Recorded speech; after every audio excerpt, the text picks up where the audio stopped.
So I did a COVID test today, and it turns out I'm positive. And I just wanted to talk a little bit about COVID, ulcerative colitis, and referred pain as well while I'm in the bath, because I'm in a lot of pain right now, and the bath, a really hot bath, does really help with that. So first of all, let's talk about referred pain. So a lot of the time I get referred pain right here, right in my chest, and I've had this throughout my life, and it's usually meant that my gut hurts. Now, I've got gut pain, but I feel it up here. I'd love to know if any of you guys get this. And the first time I noticed it actually was, I must have been about 17, and this is completely weird actually, I've never experienced this since, but what I had was this pain here, and it developed into this pain where if I filled up my lungs too much, I get a sharp pain.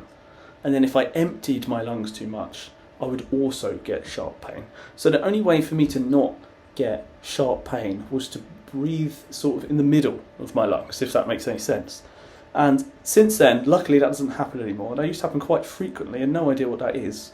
But since then, I get a lot of referred pain just here in my chest, and that usually means that I've got some gut pain. I'm getting it very badly right now. I think the COVID is causing me some gastrointestinal discomfort. So if you are feeling weird pains, you can't explain them, it might be related to your ulcerative colitis in your gut and the state of your gut.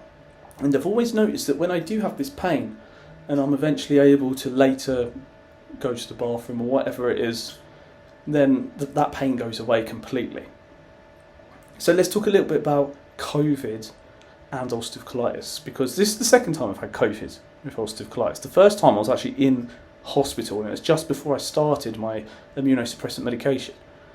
Whereas now I've been on it for 2 years, over 2 years, and it's the first I've been sick for like 3 weeks in a row now, and now I've got COVID. It's like the finale. I get COVID. I've been sneezing all day. My nose has been running all day. Luckily, it's not a cough yet. Hopefully, it doesn't develop into a cough. But yes, these things can happen, and when you're on immunosuppressants, it can be quite scary to get a cold, a flu, COVID. It can be quite scary. So what I did was, luckily with my specialist, with the NHS, there's an NHS app, and I can message my specialist. And I said, what should I do?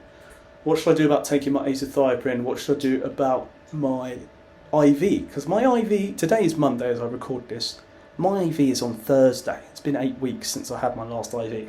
So the plan here is to push back the IV 1 week, and then I can have my IV next week, and hopefully I'll be better. And for now, I'm also taking azathioprine, and the plan is just to not take it till I recover from COVID.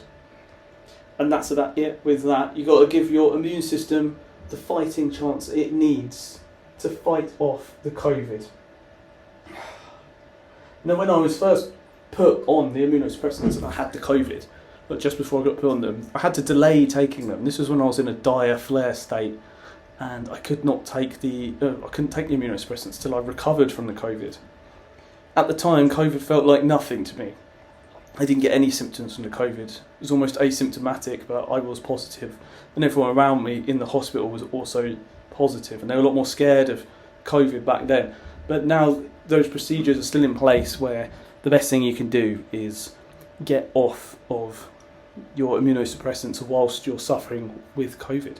And I guess in a way it's lucky that it's happened to me now, because now the infliximab that I get the IV from is at its weakest. It's been pretty much 8 weeks since I last had it, so it gives my body the chance to fight it off. But if you're on azathioprine, you get a flu, a fever, particularly a fever. If you get a temperature, the first thing you should do is stop taking your immunosuppressants. The second thing you should do is contact your specialist. It's probably the main thing you should do, is let them know what's going on, because you don't want to be in this state and be on immunosuppressants. You've got to give your body the chance to fight off what's going on. And back to the referred pain, do things that you know are good for you, that help with pain. For me, that's being in a hot bath. And for some reason that is opening my laptop up and recording a video. Quite strange behaviour from my part. I don't suggest you start recording yourself because you've got COVID. When I'm in this hot water, it makes me feel so much better. I don't have any sniffles or anything. I feel much better, just a bit of pain in the sinus. But I thought I'd just give a little bit of a life update, see if you guys like these sort of things, little updates about how things are going. I've recorded lots of videos for the channel. This is sort of a channel update video for you guys, the guys that follow me. I've done a lot of whiteboard videos, and I'd love to get some feedback on those whiteboard videos. Is that something you like? Because, full disclosure, I've done a lot of whiteboard videos and they're scheduled up to the end of the year, and I really hope you do like them. They're arranging a lot of topics and I love doing it. It's helped me with my communication skills a lot better.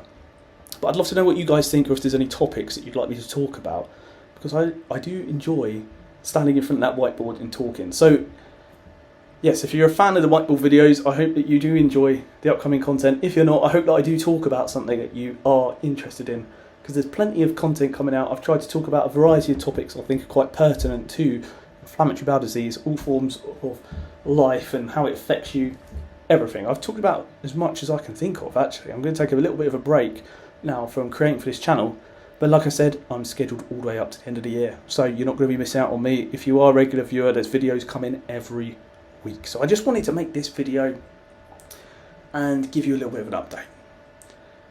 And that's about it, really. So thank you so much for watching, and I'll see you guys in the next video, which is going to be another whiteboard video probably. So thank you so much. See you then.